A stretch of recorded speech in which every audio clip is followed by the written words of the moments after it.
Welcome back, designers. This is class 2 of our graphic design for beginner series. Today we are learning the rules that can take your design from just okay to wow. Let's break down the basic principles of graphic designs and see how they can completely change the way your design looks. So let's start.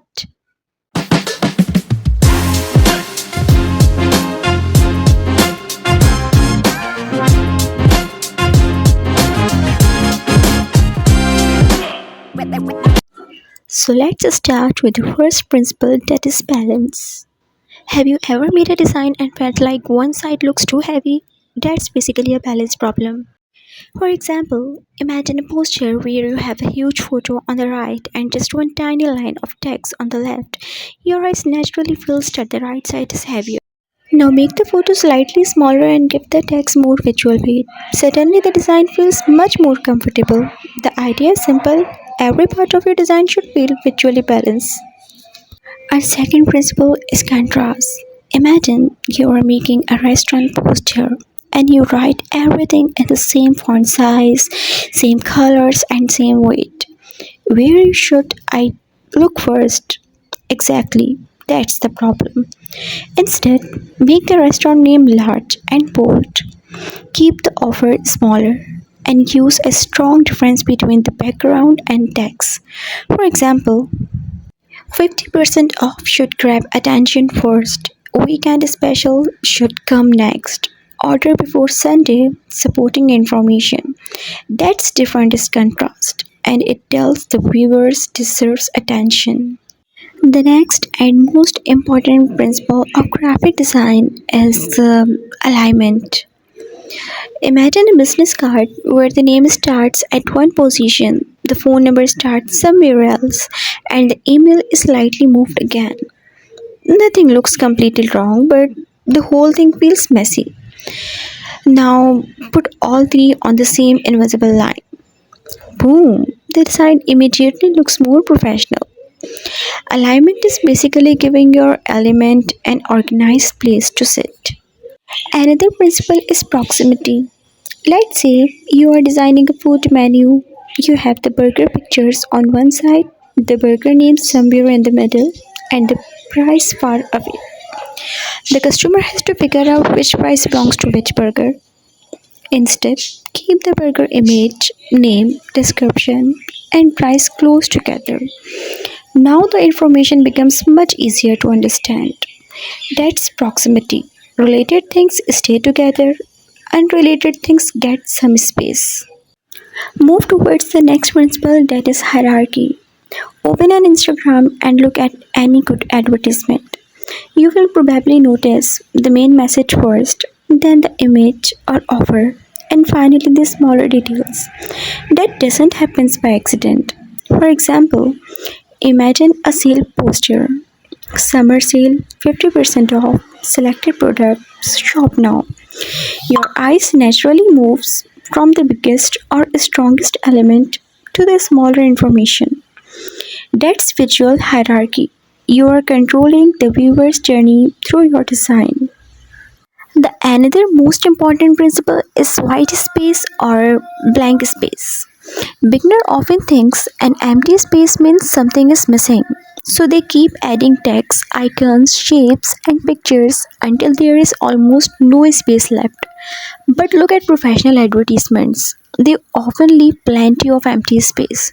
For example, if you are designing a perfume advertisement, you might have one perfume bottle, a short headline, and lots of empty space. That empty area gives the main product room to breathe and makes it stand out. White space is not wasted space, it's part of the design. Next principle is repetition. Imagine you are creating 5 Instagram posts for the same business.